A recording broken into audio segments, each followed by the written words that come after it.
अगदी 2-3 दिवसाच्या मेहनतीनंतर इकडे माझा हा ड्रेस फायनली शिवून झाला होता. 1-2 दिवसाच्या कामाला मला 2-4 दिवस लागतात, कारण मुलं बघत बघत मला काम करावं लागते. आजकाल मुलांचं असं झालं आहे की त्यांचं नुसतं त्यांच्याकडे बघावं नाही, त्यांचा अभ्यास पण आपल्यालाच करावा लागतो. तर बरं असो, तुम्ही बघू शकता इकडं किती छान असं लुक आला होता ड्रेस, आणि फिनिशिंगसुद्धा अगदी सुंदर आली होती. तर हा ड्रेस पोटली बटन तुम्ही बघू शकता लावून शिवलेला होता, आणि हे साडीपासून बनवलेला ड्रेस आहे. त्यातूनच मी इकडे ओढणीसुद्धा काढली होती, आणि ओढणीला लेस लावली होती, जी की आपल्याला 5 रुपये मीटरने भेटती.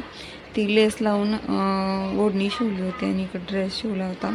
आता इकडे ड्रेसला कस्टमरने सांगितलं होतं लेस वगैरे नाही लावायचे, फक्त पोटली बटन लावायचे, म्हणून ड्रेस असा बनवला होता. आणि त्याच्या उरलेल्या कपड्याचा मी इकडं छोटा फ्रॉक पण शिवला होता. तर दोन्हीची पण कटिंग आणि स्टिचिंग मी चॅनलवर अपलोड केली आहे, जाऊन बघू शकता.